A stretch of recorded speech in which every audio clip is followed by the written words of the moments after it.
তাই কৈছিল, মই শুনিছোঁ সাধুসকলে আশ্ৰয় বিচাৰি বহুত মানুহৰ ঘৰলৈ গৈছে। আপুনি আহি মোৰ ঘৰতে নাথাকেহি কিয়?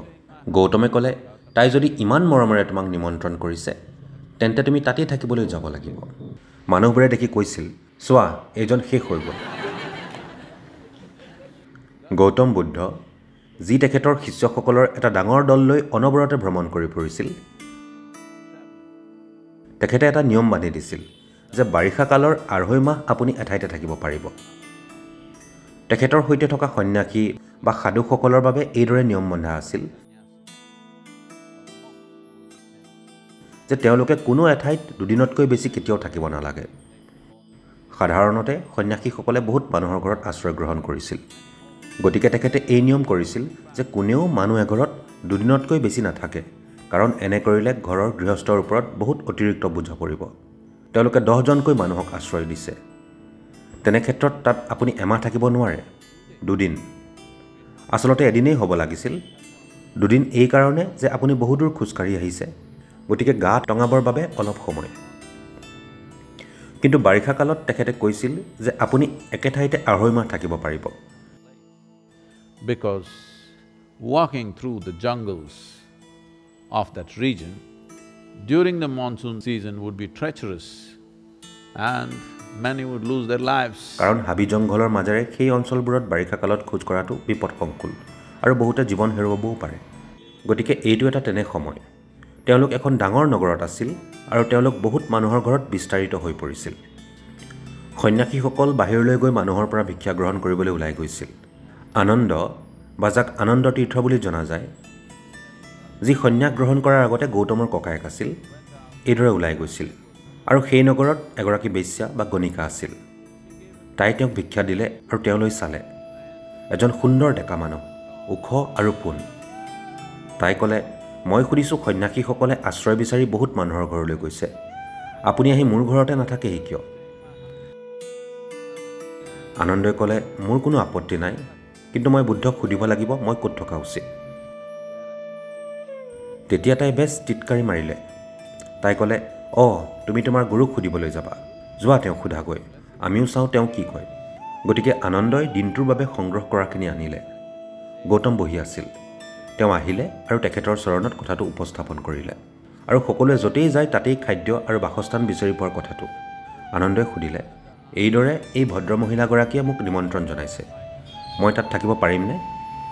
গৌতমে ক'লে, তাই যদি ইমান মৰমেৰে তোমাক নিমন্ত্ৰণ জনাইছে, তেন্তে তুমি তাতেই থাকিবলৈ যাব লাগে।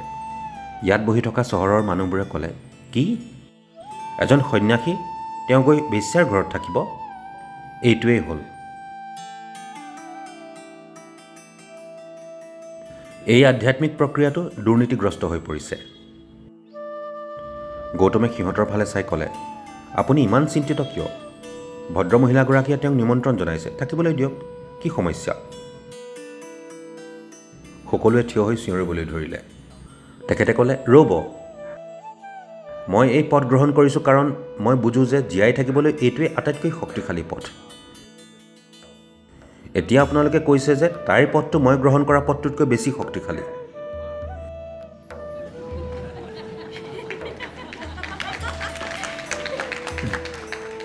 যদি সেইটোৱেই সত্য হয়, তেন্তে ময়ো তাইৰ সৈতে সংলগ্ন হ'বলৈ যাম।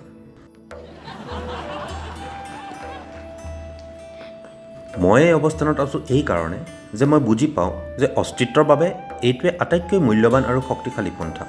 যদি আপোনালোকে ভাবে যে তাইৰ পন্থাটো মোৰ পন্থাতকৈ ভাল, ময়ো তাইৰ সৈতে সংলগ্ন হোৱা উচিত।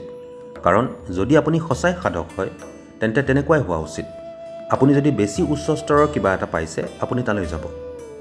তেতিয়া মানুহবিলাকে চিঞৰ বাখৰ কৰিবলৈ ধৰিলে আৰু বহুতে অৱশ্যেই আঁতৰি গ'ল। তাৰপিছত আনন্দ গৈ তাইৰ সৈতে থাকিবলৈ ল'লে। বাৰিষা কালত বৰষুণৰ বাবে ঠাণ্ডা পৰে। সন্ন্যাসীসকলে পাতল কাপোৰ পৰিধান কৰে, গতিকে তাই তেওঁক এখন সুন্দৰ পাটৰ কাপোৰ মেৰিয়াই ল'বলৈ দিলে।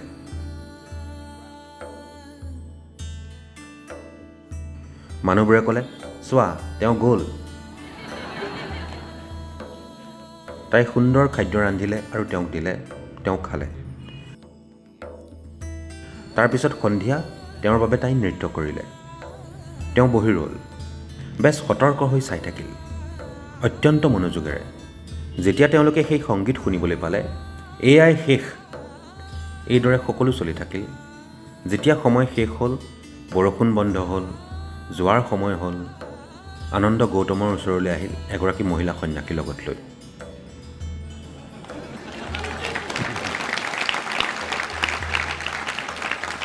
So, the power of being on the path of truth has been there, but has been many times at its height, but never got mainstreamed. গতিকে সত্যৰ পথত থকাৰ শক্তি আছে, বহুগুণে ঊৰ্ধত আছে, কিন্তু কেতিয়াও মূল সুঁতিত চামিল নহ'ল। মই এতিয়া দেখিছোঁ যে যোগাযোগৰ সুবিধা হোৱাৰ বাবে, প্ৰযুক্তিৰ নানা আহিলা থকাৰ বাবে, প্ৰকৃতিগত আকাংক্ষাৰ বাবে সত্যক জানিবলৈ মানুহৰ ভিতৰত থকা আকাংক্ষাৰ বাবে এইটো কোনোবাই শিকোৱা কথা নহয়। এইটো মানুহক কোনোবাই শিকোৱা কথা নহয় যে আপুনি সত্যৰ অন্বেষণ কৰিব লাগিব। আটাইতকৈ ঊৰ্ধত কি আছে তাক জানিবলৈ বিচৰাটো মানুহৰ বুদ্ধিমত্তাৰ প্ৰকৃতি। যিকোনো মানুহক যদি বিকল্প দিয়া হয়, ইয়াত থাকিব নে তাত থাকিব, তেওঁ সদায় ক'ব মই তাত থাকিব বিচাৰোঁ। এই মুহূৰ্তত তেওঁ হয়তো ইয়াত থাকিব লগা হৈছে, কিন্তু তেওঁৰ মনোবাঞ্ছা আটাইতকৈ ঊৰ্ধত যি আছে তালৈ যোৱাৰ। মাত্ৰ আমি তেওঁক দেখুৱাব লাগে যে মদৰ নিচাত মাতাল হোৱাতকৈ মতলীয়া হোৱাৰ আন ভাল উপায় আছে, ড্ৰাগৰ নিচাতকৈ মতলীয়া হোৱাৰ ভাল উপায় আছে, সাংসাৰিক নাটকত লাগি থকাতকৈ মতলীয়া হোৱাৰ ভাল উপায় আছে, আন এজনতকৈ ভাল হোৱাতকৈ মতলীয়া হোৱাৰ ভাল উপায় আছে। আমি মাত্ৰ তেওঁক দেখুৱাব লাগিব, আমি তেওঁক বুজাব পাৰিব লাগিব যে এটা ভাল ৰাগী আছে। চিৰকাল বহুত ঋষি, সাধু, যোগী, গুৰুৱে তাকে কৰি আহিছে, কিন্তু মই আগেয়ে কোৱাৰ দৰে তেওঁলোক ভদ্ৰলোক আছিল। তেওঁলোকৰ মোৰ দৰে কণ্ঠস্বৰ নাছিল।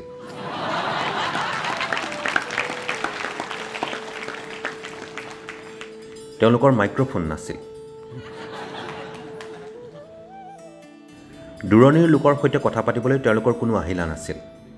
তেওঁলোকে কেৱল ওচৰতে থকা মানুহৰ সৈতেহে কথা পাতিব পাৰিছিল। তথাপিও তেওঁলোকে অসাধাৰণ কাম কৰি গৈছে।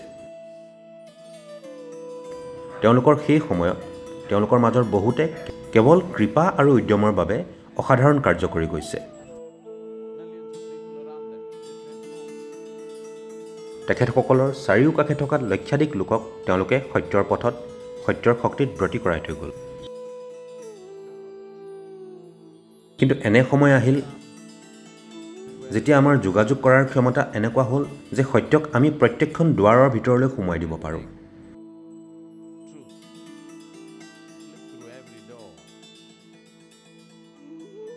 আমি সত্যক সকলোৰে মন আৰু হৃদয়ত টুকুৰিয়াবলৈ দিব পাৰোঁ।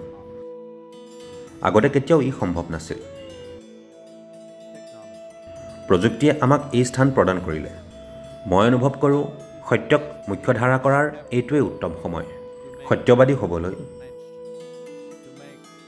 সত্যক পাবলৈ আকাংক্ষা কৰিবলৈ, সত্যক অন্বেষণ কৰিবলৈ ই পৃথিৱীৰ মূল শক্তি। কাৰণ আমাৰ যি আহিলা আছে আন কাৰো কেতিয়াও নাছিল।